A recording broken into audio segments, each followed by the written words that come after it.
Hello नमस्ते प्रणाम दोस्तों, मैं मंजूगिरी अपने मंजूगिरी 89 यूट्यूब चैनल पर आप सभी का बहुत बहुत स्वागत करती हूं। तो फ्रेंड, मैं आप सभी के बीच एक विवाह ललनवा गीत लेकर आई हूं कि सुनना जैसा लगे कमेंट में ज़रूर बताना, अपनी राय ज़रूर देना कि गीत हमारा कैसा है। अगर अच्छा लगे तो सपोर्ट ज़रूर करना। लाल ही घोड़ चित काबर बाबा, अरे सोने रूख लागी लगा मोरे ललनमा। लाल ही घोड़ चित काबर बाबा, अरे सोने रूख लागी लगा मोरे ललनमा।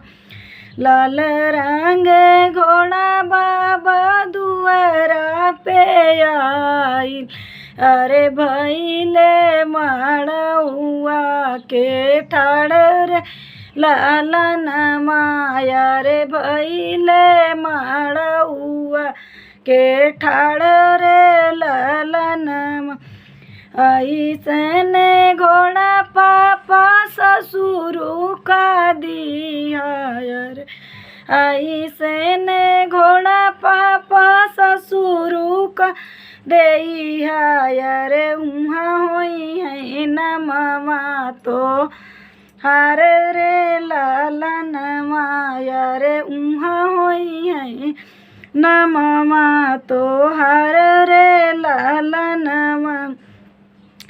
बोलिया त बोलू बेटी बोलायू न जान्यू, अरे बोलिया त बोलुआ न मोल रे ललन माया। रे बोलिया ज बोलुआ न मोल रे ललन। ऐसने घोड़ा बेटी लाल जा चढ़ी, अरे कैसे माई समुदी का देई रे ललनमा। अरे कैसे माए समुदी का देबई रे ललनमा।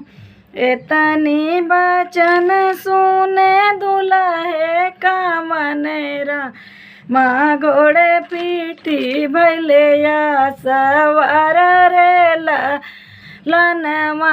अरे घोड़े पीटी भैले या सवार रे ललनमा।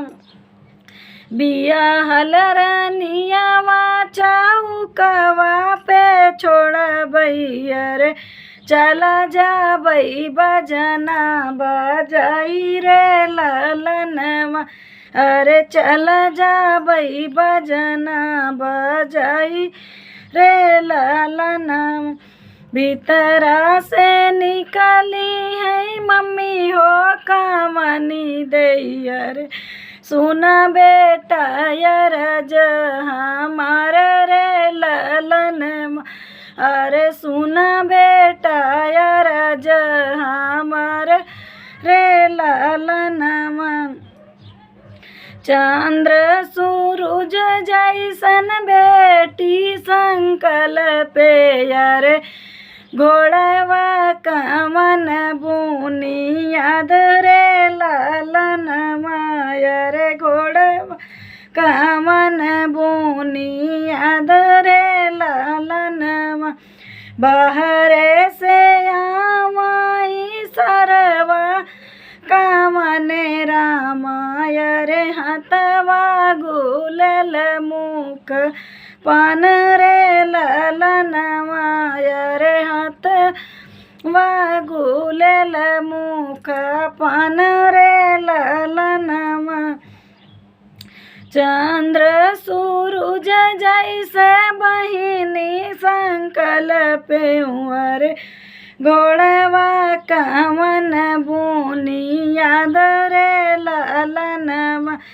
रेशम के डोलिया लियावा मोरे जीजा, अरे लई जात घोड़वा फसाई रे ललनमा। अरे लई जात घोड़वा फसाई रे ललनमा।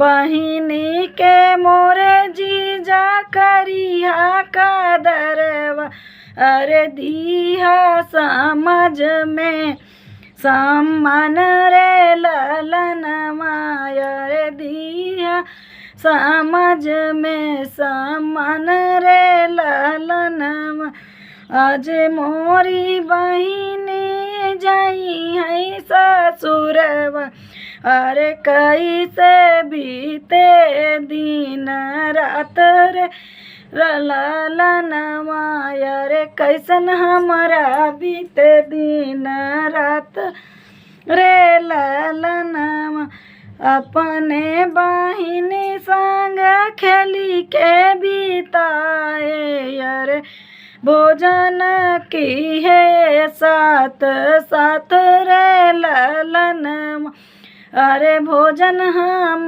करे साथ साथ रे ललनवा हमारी बहिनी जीजा बहुत दुलारी अरे कबहू न करिया अपमान रे ललनवा अरे कबहू न किया अपमान रे ललनवा।